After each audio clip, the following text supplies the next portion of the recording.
In my opinion, the best way to break it fast is either some low glycemic fruit, some berries, some strawberries, some blueberries, some blackberries, right? And then ease into a small meal, right? A well-balanced meal, or some bone broth. Bone broth, I feel fine. It worked out fine for me. So you just gotta test which way it works best, but I think some either low glycemic fruit or some bone broth, some type of, liquid-based substance like that would be best, and not so much a fan of like oils and nuts and seeds on the stomach. Yo, what's good? Welcome back to my channel. And in today's video, we're gonna be talking about how you should break your fast, or how I broke my fast and how I continue to break my fast, and what's worked best for me, right? And what I've sticking to this point out, and what makes me feel the best, okay? So without further ado, let's get right into it. So upon making this video, I literally have just completed about 64-hour water fast. So just water, nothing else. Actually, I had a little bit of nutrients throughout the day to help me with my fast. It helped me with detoxification. The fasting is part of a longer 7-day detox, but the first 64 hours is complete water fasting.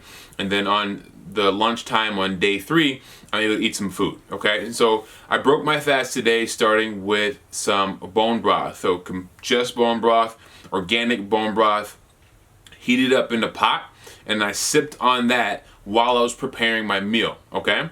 And the reason for that is because when we're fasting, our body's really catabolic.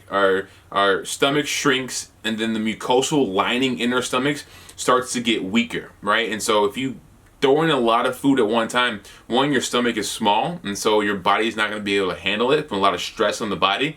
And then you can also do damage to your gut if it's like bad food, or if you throw a lot of not so great things down there. So you really got to take your time when getting back into the flow of eating, okay? It's like being off from the gym for a while. You don't go back and just start trying to max out right away. You take your time and then you ease back into it.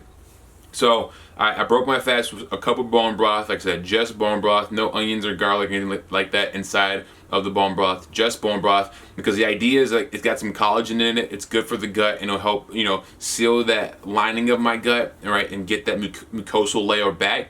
And then once that was settled for a little bit, I had a nice small meal that consisted of some sweet potato mixed with purple potato, so about a cup of potatoes. I had 2.4 ounces of lean ground chicken. I had 1 cup of spinach, and I have 1 cup of mixed veggies that was like a red bell pepper and zucchini squash with a little bit of broccoli too as well. Okay, so this is how I broke my fast. Now in the past, I've done it where I've had some fruit to break my fast, like some blueberries or any low glycemic fruit, so I don't get like a massive insulin spike. And because if you spike your insulin after fasting for so long, I've noticed that I get really hungry, right? Because the insulin spikes, brings your blood sugar down.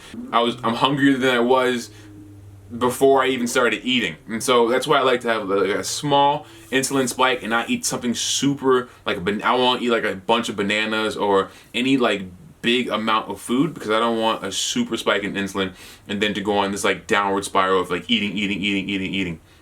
So like my hunger to be maintained.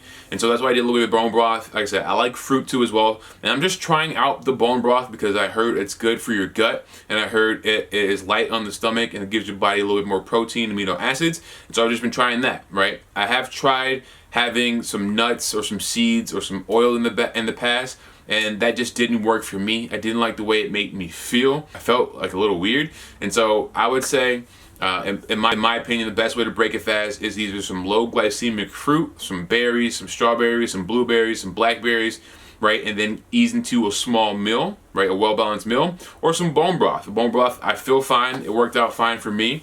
So you just gotta test which way it works best, but I think some either low glycemic fruit or some bone broth, some type of, liquid-based substance like that would be best, and not so much a fan of like oils and nuts and seeds on the stomach when you're breaking your fast. So that's it, man. That's what I did. Hope this video helps. If it did, like, comment, subscribe, ask your questions in the comments below. And we're gonna be using intermittent fasting a lot to help with our overall health, but also with body transformation. So if you're interested, let me know, and we'll keep pumping out these videos on intermittent fasting and extended water fasting.